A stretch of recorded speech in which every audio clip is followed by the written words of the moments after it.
There's got to be a moment in your career where you're like, screw it. What's the worst that can happen? They're going to fire me. My philosophy has always been different, where I think PMs are I call it courage as a service to the team. They are the people who make the hard call and say, you know what, we worked on this thing for 3 months, but I don't think it's the right thing. We probably have to change course and we're going to have to throw away 3 months of work.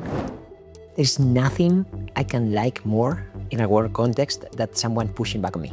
Especially if there's someone who is not supposed to be in the room, who giving levels to go and say, I'm willing to get fired because I believe in this and I care about this being right.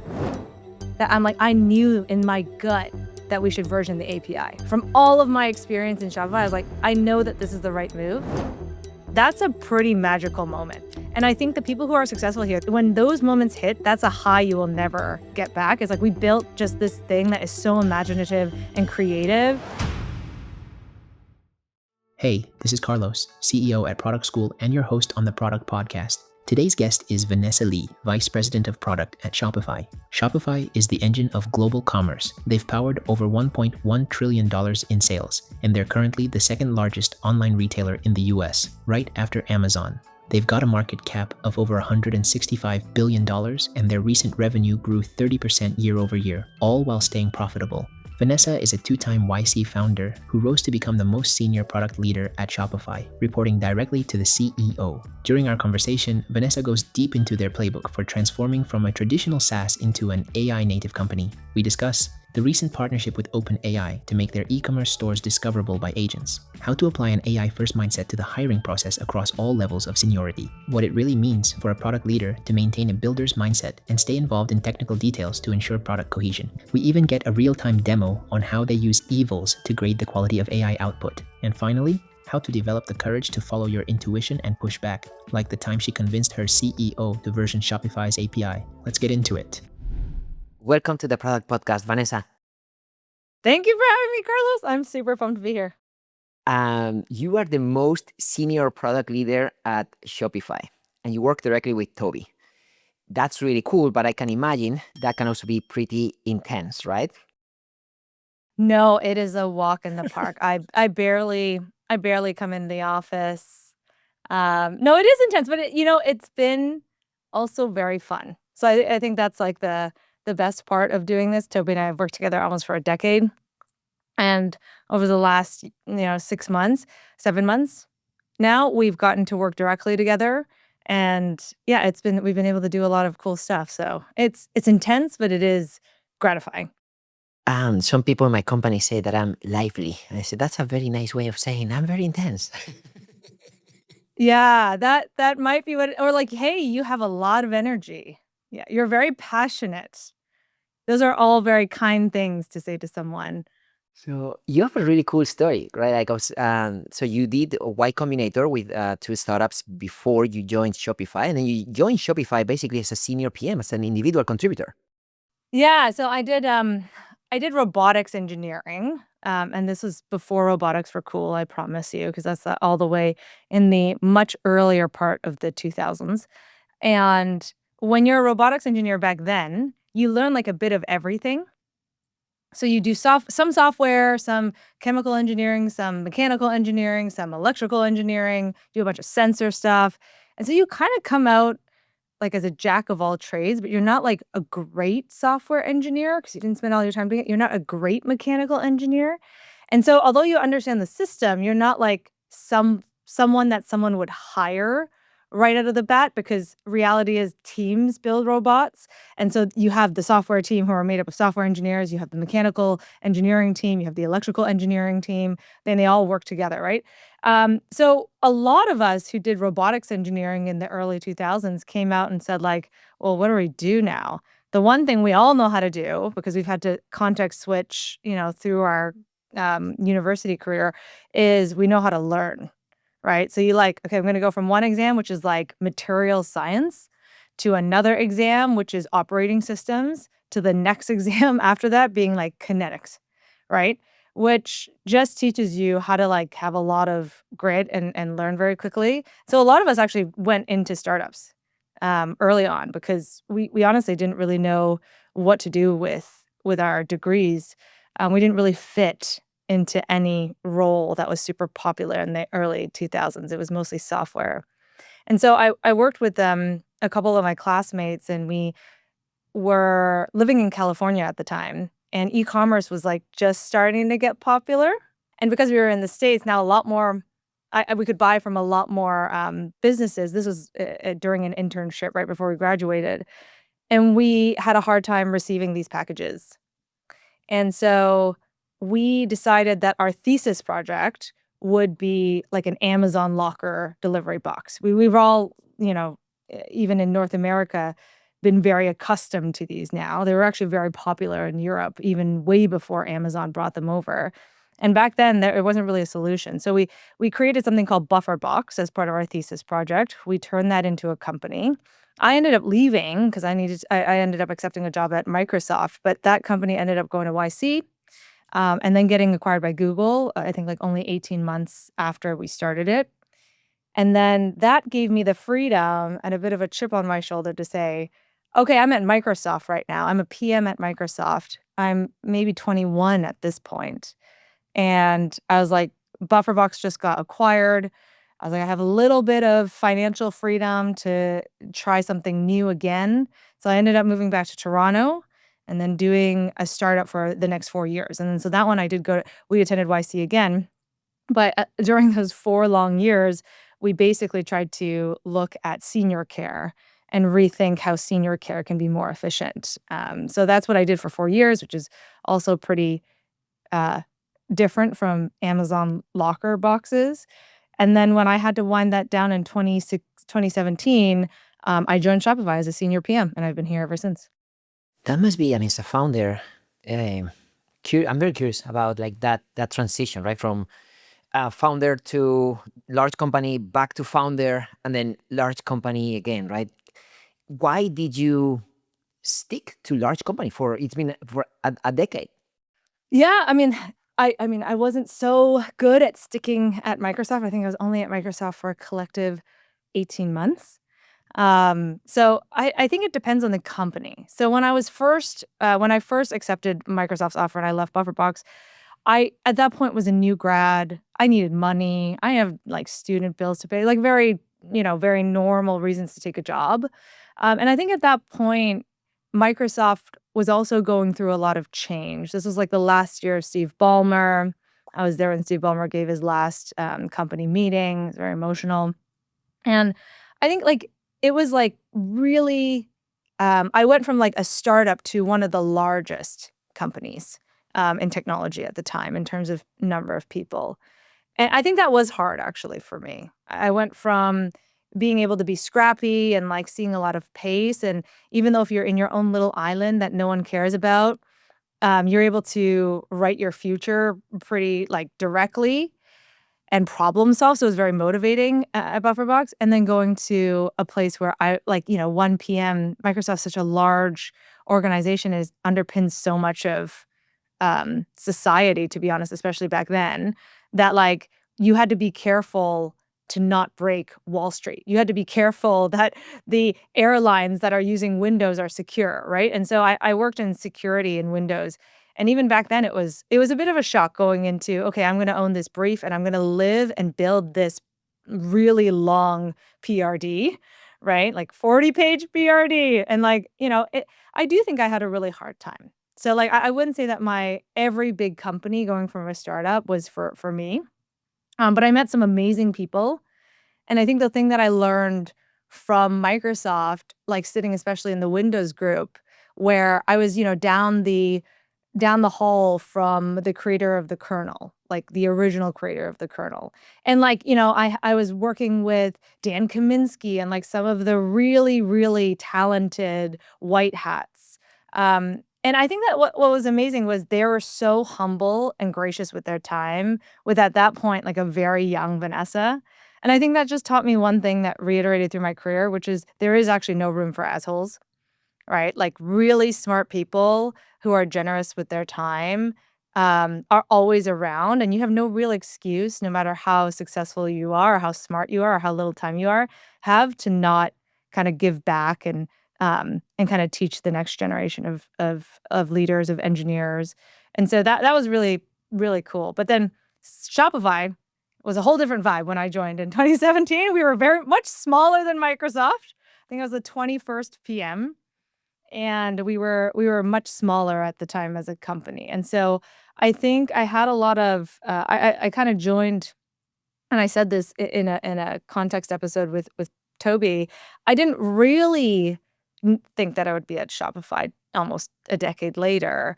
I joined because software startups in healthcare, which is what I was working on for 4 years, is actually quite difficult. Healthcare is just a slower moving industry, let's say, with lots of different economics and incentives that normally don't make it easy for a startup to thrive. And so after being in healthcare tech for so long, for those 4 years, I kind of was tired. I kind of just wanted to have some fun. I was like, man, healthcare tech is hard. And the nights I was building the entire, web application behind Sage for like scheduling nurses, visiting families in moments of, very difficult times, to, okay, I'm like, I need a break, right? Almost like 4.5 years in.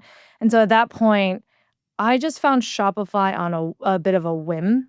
I was like, hey, I kind of like shopping. This is going to sound so insane, but like, I love shopping. I think it's fun. It's creative. It's interesting to talk about to other entrepreneurs about their brands.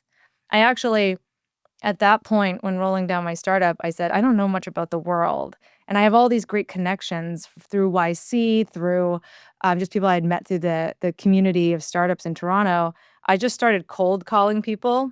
And I was like, hey, I got to learn more about the world. Tell me about CPGs. How are CPGs made? Right? I want to learn how a small business works. So talk to me about a small business.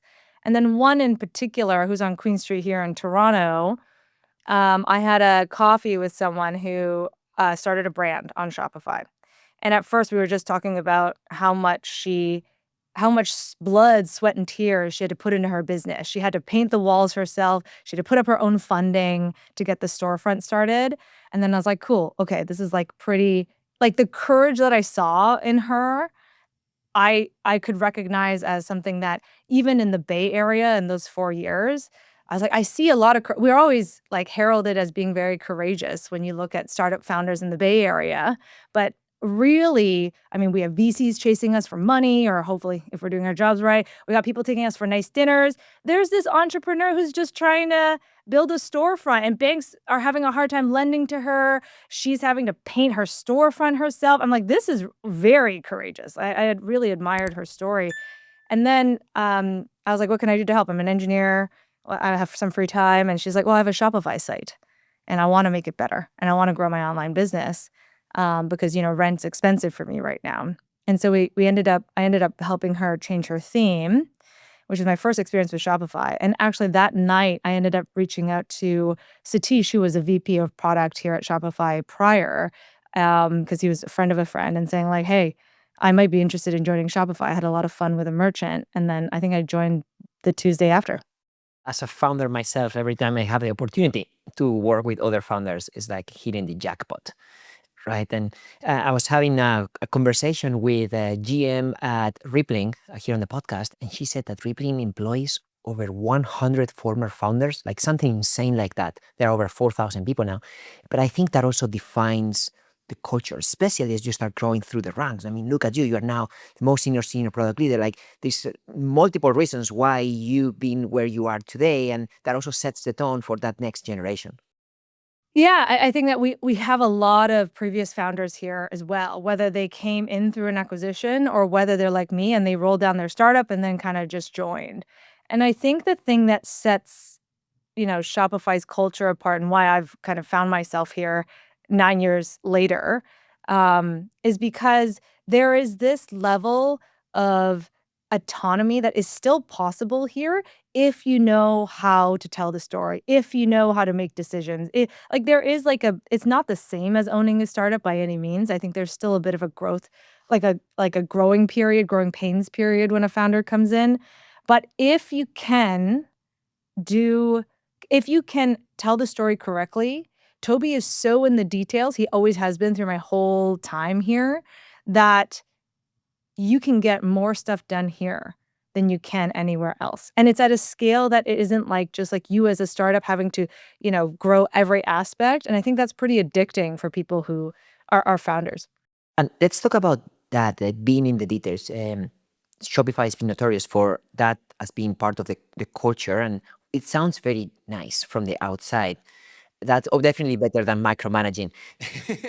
I want to Yeah, it know. is. It's a nice way to say we definitely micromanage sometimes. So tell me more about what does that mean for you, and how that helps building better products.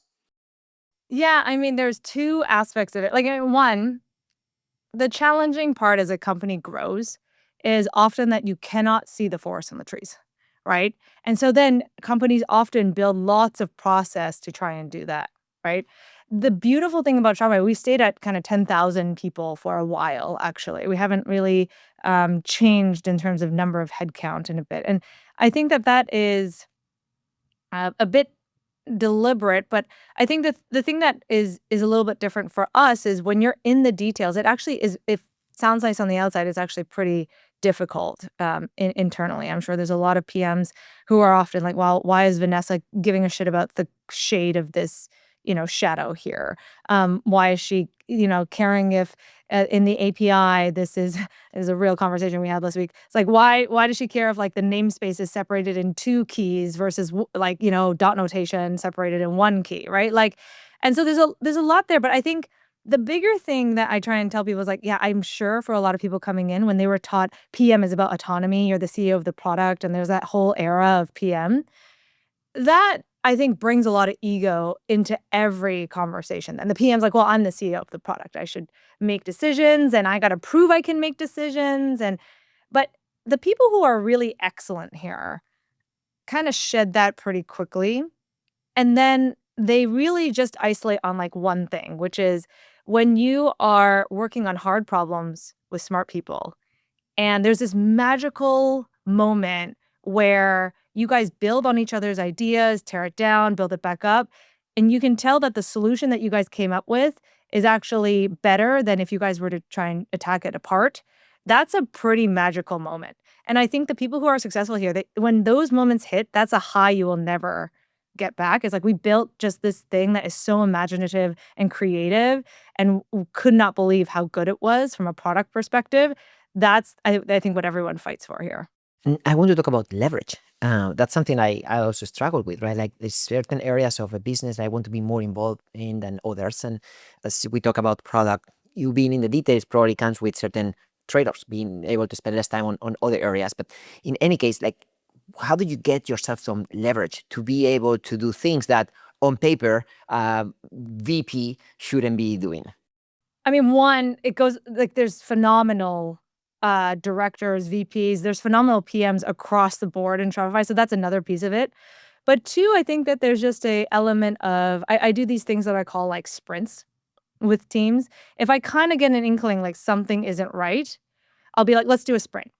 Right. And this is very unorthodox, I think. People get very surprised when they start working with me, even inside Shopify, to be honest.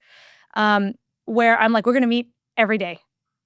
And, like, it does 2 things. If I get super in the weeds and I get to ask a lot of questions, I start to fill in my missing data and understanding on that domain. I did this recently with our inventory team in Shopify where I did this when I first onboarded, 6 months ago to that domain, and I spent every single day, like, digging into what are the bugs in inventory now? How are the tables structured? What does the UX look like? And we would start to push and be like, "Okay, tomorrow let's meet and, like, let's go try that idea and like let's go try making the UX a little bit more clear here." And then there's a bunch of notes like it's a lot more specific than what I just said.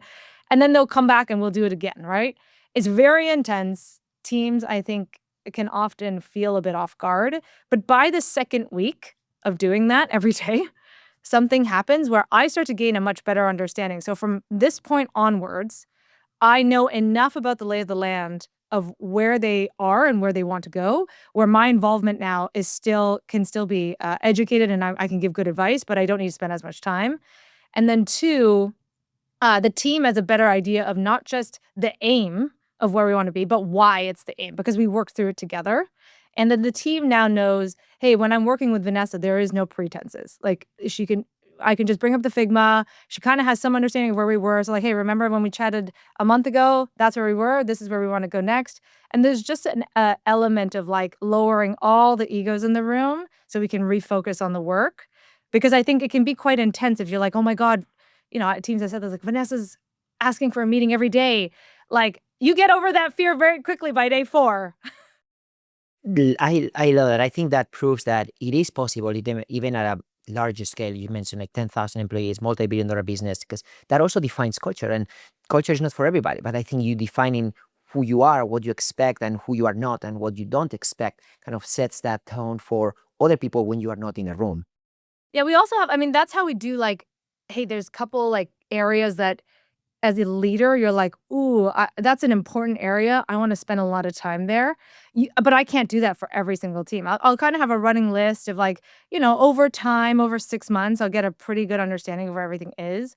But every month, we also, as a whole leadership team, will get together and review basically half the project. So we'll see every project at this point at most 2 months in between. Like we would have seen one project at least 1 month and then the other project either like 1 month after that or at most 2 months after that. So we're always kind of like not only doing these deep dives, but we do these things like Toby will be there, Mikal will be there, I'll be there, Archie, like a whole bunch of all the exec team will be there from R&D. And we'll kind of get like, that's how we get our signal on where we need to do deep dives. Right? So it's a both a high level but quite intense reviews of sometimes 250 projects a day to like, okay, like we got to go spend a lot of time on inventory right now. Well, let's do a deep dive on AI. That's a Yes. huge push. I know you, Toby, Shopify has been notorious for being one of those pioneers saying that this is an expectation. This is not optional anymore. It's starting with the famous CEO memo all the way down to actually building AI native products. So I want to learn more about how you're thinking about building AI native products as well as some of those AI adjacent products. Yeah, it's funny because that memo did set off a lot in the industry. But to be honest, I think, and some parts of Shopify, but a large swath of Shopify, especially for Sidekick, the team that I worked very closely with that year, it wasn't a surprise at all. And so I think that I've learned so much building Sidekick in particular on what this next phase of just building looks like. And I think that I talk about it in a couple podcasts, but the job of PM now will shift from necessarily writing specs and trying to harden every single aspect of a spec to if you're going to be in an undeterministic product like Sidekick, where any merchant, any user can come in and ask, I don't know, infinite topics of questions. How do you make sure that your product quality is high? How do you actually build for that use case? Because in the past, when we were building SaaS, everything's in your spec. This is what the API is going to look like. This is how it's going to interact with apps. This is like how it plugs into the UI. Everything was so set in stone because that's how SaaS was. And I think that that's changing now with the advent of AI very quickly. And so I think that we've adjusted in the last year how we build product, especially for AI-driven products, and provided tools for those internally. But I think that is probably one of the biggest shifts we've seen is that you're not building the plumbing anymore as a PM. So you can't just like live in a dock. Does that give you some PTSD from your Microsoft days with those long PRDs? A little bit. I've never been good at writing PRDs. Maybe this is a Vanessa thing. English is my second language, and so like I don't think I was ever good at writing. I think that's probably why I was also allergic to it when I was there. One thing I heard you say before is that you consider yourself a good framework speaker. However, you can talk about stories instead, and I found that very insightful. I think that the world of PM, and I actually just talked to a team about this yesterday internally, is the goal of a PM is pretty uniform if you look at the different companies, right? Help the team build the right product at the right time, right? And everybody says that. It's the how that is very different from organization to organization or even within the same team from time to time because like the team is different, the problems are different. And so I think that is when I look at frameworks, they often try and codify something that was right for a particular team, a particular type of product at some point in time, and tries to give a lot of assurance to whoever's reading it, like, oh, if you follow these steps, generally you'll end up in the right place. My philosophy has always been different, where I think PMs are the courage. I call it courage as a service to the team, right? And they inject courage to call out when the team dynamics are not working out and being productive. They are the people who make the hard call and say, you know what, we worked on this thing for 3 months, but I don't think it's the right thing. We probably have to change course and we're going to have to throw away 3 months of work. It's the courage that says, like, hey, I think we should bring this up to Vanessa, even though if we're terrified she's going to tear it down. And I think that that's what really it is. And stories do a better job of telling how someone went through a problem than a framework, because it acknowledges that not every situation and every product you're trying to build is different versus framework. I'm going to make a mental note about courage because I heard you talk about it twice, and that's something I'm very passionate about. I would definitely want to go back to it and dig a little deeper. But before that, I also want to see you roll up your sleeves and show us Yes. how you build with AI. That's a perfect segue. Okay, so before I go sharing my screen, I've talked about this with a few people. I'm even starting to kind of do a roadshow internally in Shopify. So this is a very early sneak peek into some of the internal tools that we use to build AI products, like the indeterministic world of building, for example, Sidekick, a product like that. And so we're starting to roll that out internally. The challenge that a lot of teams face that this tool helps to kind of provide, guidance and tooling for is when you are first building an AI product, how do I know whether or not whether it's changes to the architecture, changes to the prompt, changes to how it integrates with the application layer? How do I know it's trending in the right direction? Because that's often our problem. It was really easy in SaaS software to I have a unit test because it's, again, a very bounded problem. I expect the API to respond with 1 when the input is 0 or whatever. That would be a weird API. But when you don't have that anymore, how do we build? And so this is for those who have built AI products, this will be very obvious because people do it, but this is just how we scale this inside of Shopify. So let me share my screen. Also, my favorite thing in all product meetings is asking people to share their screens. Okay, so this is a little behind the scenes. You're not going to look at real data because we're, pretty careful about PII. So this is just fake data, but this is the same portal that we use internally for anyone working on Sidekick. And for those who don't know, Sidekick is our assistant for all merchants, and it has grown a lot over time in terms of usage. But it started off as a very humble, assistant to merchants, and now grown into something that is kind of all over Shopify in terms of where it can integrate in. But if we just start from Sidekick as a product, Sidekick is an assistant. You can ask many things. How do I know if I'm doing a good job, right? So the biggest thing is like, okay, we're going to build a judge.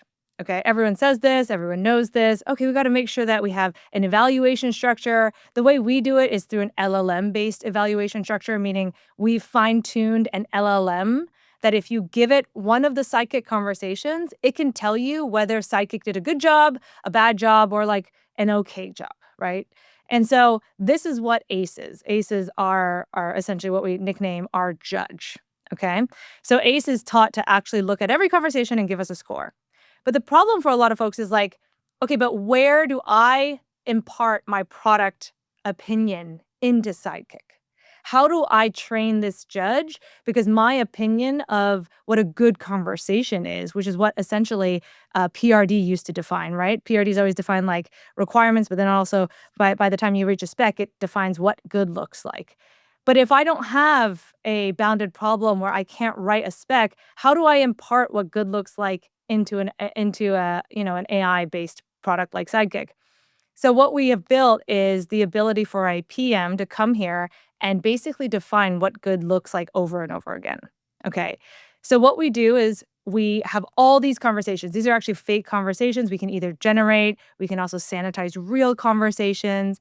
And then all the PMs inside the Sidekick team can take a look and think about, okay, how are my candle sales doing last month? Sidekick went, generated a summary, and then we also see the tool calls that Sidekick made to ground that request. There can be many tool calls in a particular conversation. This is a pretty simple one. And so you can also see kind of what we call it ShopQL, but what ShopQL it generated to answer this question.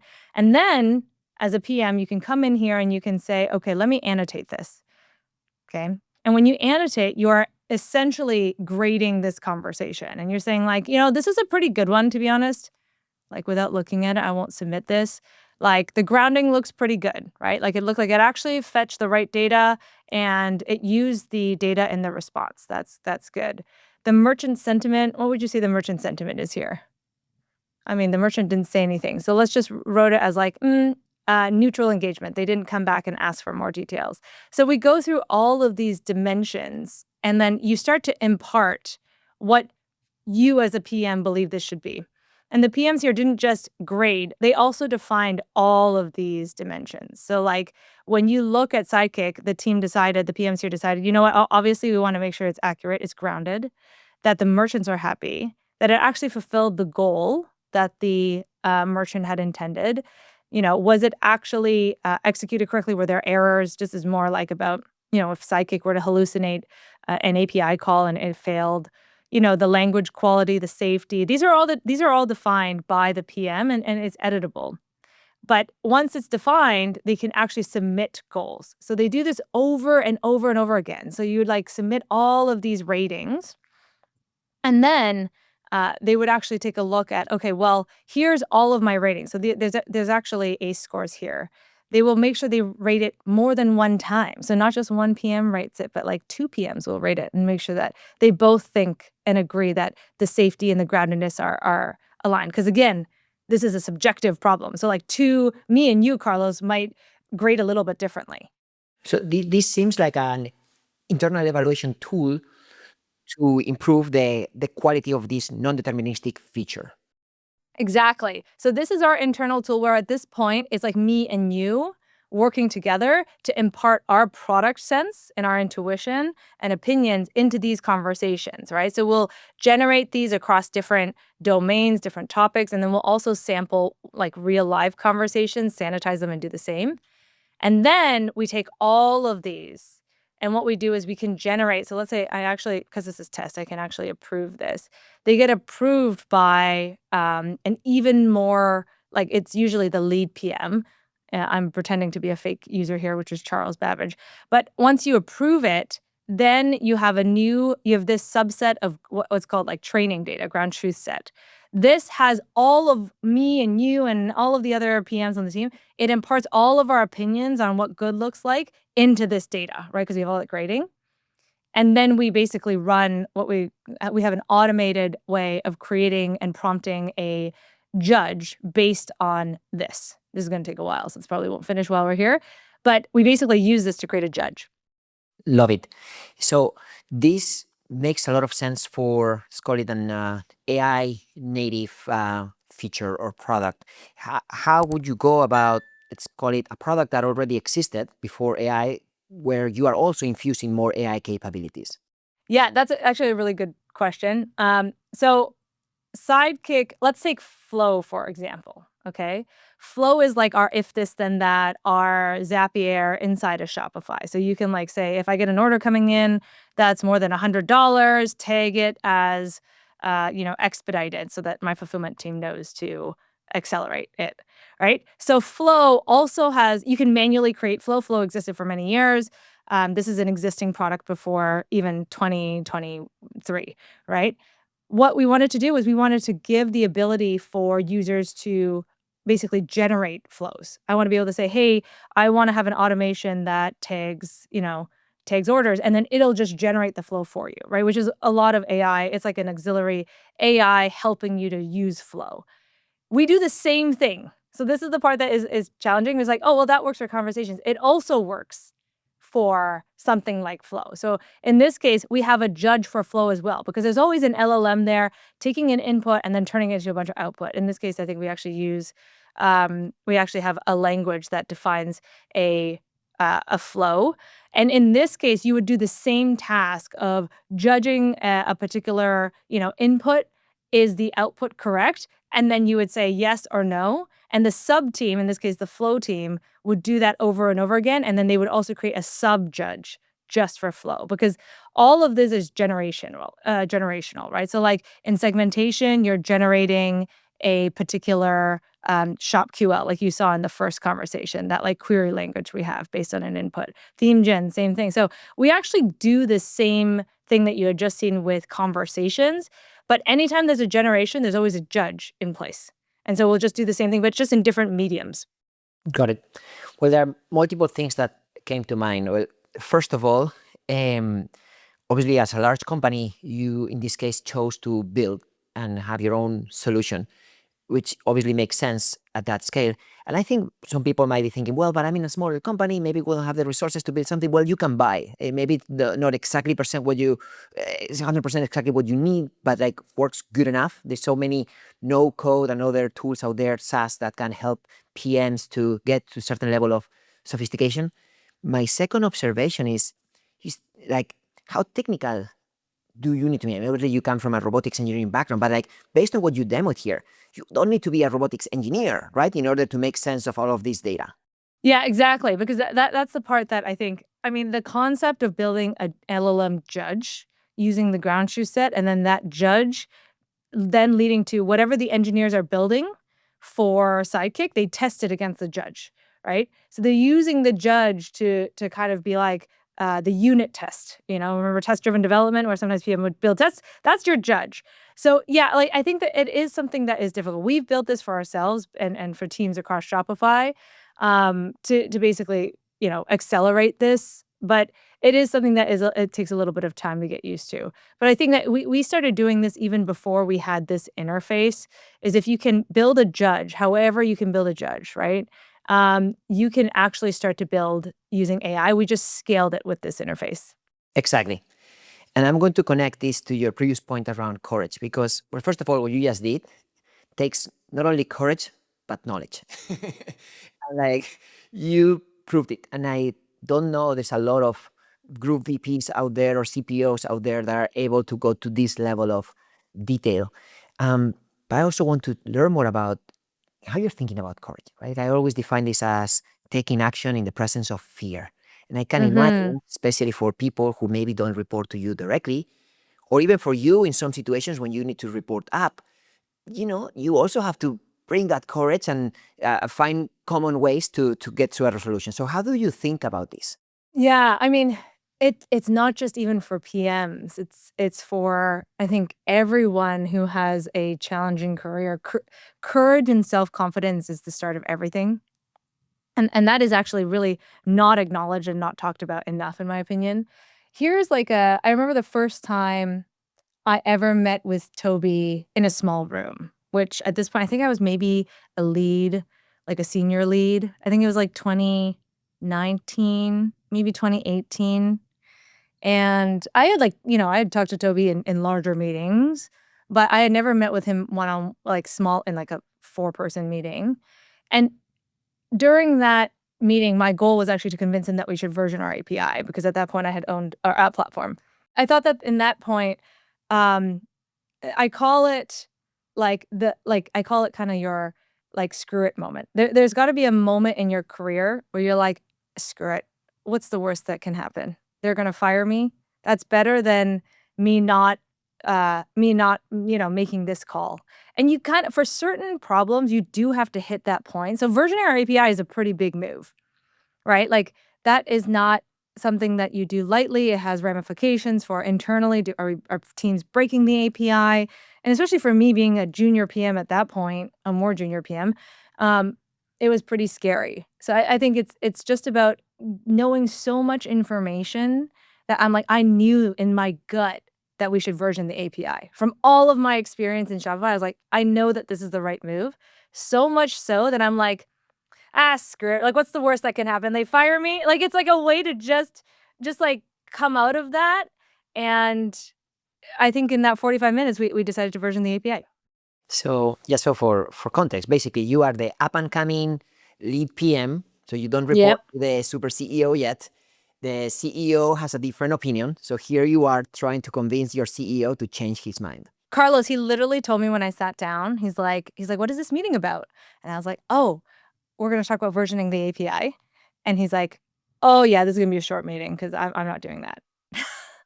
So let's break it down. What did you do in that situation in order to get to a resolution?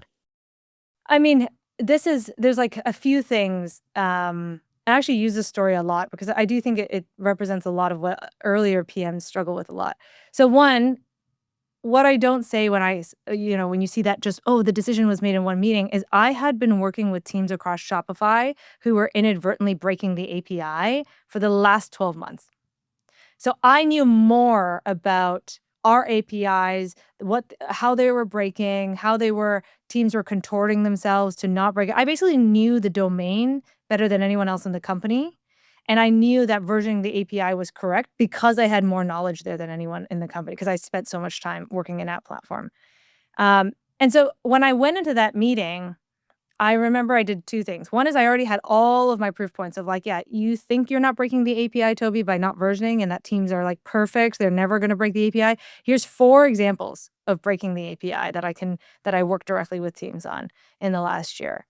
And the other thing that I did was I have it framed, I think, at home somewhere in the depths of not like in my storage. But I actually drew out the versioning structure. I was like, okay, I want to version the API based on calendar quarters. It will continue to be a rolling API version with 1 year backwards compatibility so that, we can continue to evolve as a platform, all this stuff. So I had done all this homework, but the way that I drew it, I literally sat down in Ottawa in that morning because I'd flown there. And then I drew it on like a piece of paper because I was like, this is an in-person meeting. I was like, I don't have it drawn out. So I drew it. I have it like, it's like in 2021, 2021 line. And then I had like timelines. It was like very simple. And I did that somewhat on purpose because I wanted Toby to know that I have all of this data, I have all of this stuff, but that the versioning structure exactly was still up for debate, right? So it's a format that like I didn't spend a ton of time on, I wasn't precious about. But I was convinced we have to do this. But how we do it, I kind of gave him a little bit of room to give me his opinion because it was just on a piece of paper. And so there's this piece of like lowering the barrier for even him in that moment to give his opinion, right? If I came with a very polished presentation, it would have felt like I had done all the thinking and that I had finished everything. But by kind of just drawing it out, I kind of gave myself a bit of courage, say like, oh, well, he didn't like it. It's okay. Or he had some notes on it. That's fine. But I also invited him. It's like an invitation for him to also give his opinion because it's just a piece of paper.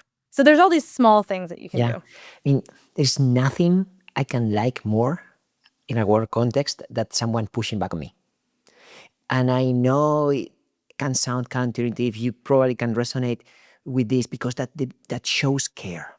Especially if there's someone who is not supposed to be in the room, who Yeah. giving levels to go and say, I'm willing to get fired because I believe in this and I care about this being right. Yeah, and I think it is actually something that when you scale, it's hard to encourage that en masse, right? It's like, how do you can find like 1 or 2 or 3 people, and yes, ex-founders generally do have some of this grit because even just being a founder in and of itself is often a bit of an unorthodox path. And so, they had some courage in there. Depending on some years were very sexy to be a founder. And so maybe not so much those years, but Only the first one. only the first startup. Yeah. By the time you get to the second startup or second year, you're like, oh, this person had the grit, right? I actually tell my team, I'm like, look for people who were a founder, but did it for at least a year. I don't want the one who like gave up on the 3rd month, right? So yeah, I think that there's just a bit of that as like, how do you scale that courage and how do you build the culture where it feels like, oh, Vanessa is going to always give her opinion, but the way she does it invites me to be like, hey, can you, like, I'll be if I feel like something's very firm, I will tell you. But otherwise, I'm like, can you, like, tell me where I'm wrong here? Like, what? Because it's actually very hard to scale that.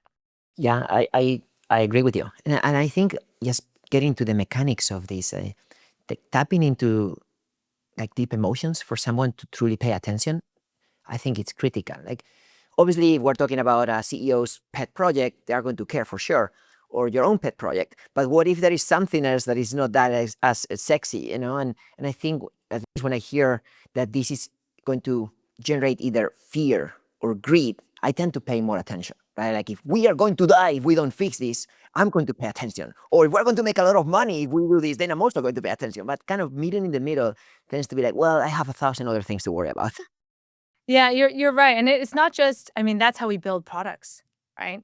Is like, what's the ugly human truth that your user is going to want? Because users are the exact same. Users are also like, "Yo, this something's gotta hit and speak to me in the first 2 minutes or I'm done," right? But the same is for, how you talk I mean, we're all humans building for other humans, I like to say. So, like, even how you think about, "How do I present information?"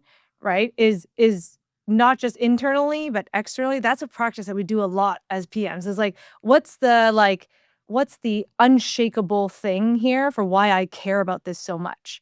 And that's actually really hard to do. Is like, for example, I care about versioning the API because if we don't, our future of Shopify, we cannot evolve our models. Like we cannot change our inventory system. We can't change our location system. Shopify will stagnate and we will be slower if we do not give teams a proper release valve to evolve the underlying models of Shopify. And that was my like that's why I care so much about this thing. And that's why I'm willing to like, they can fire me. Vanessa, it's been a pleasure to have you on the pod, and I love seeing your passion, not just your intensity, come through in an extremely productive way. So thank you for your time. Thank you so much for having me, Carlos.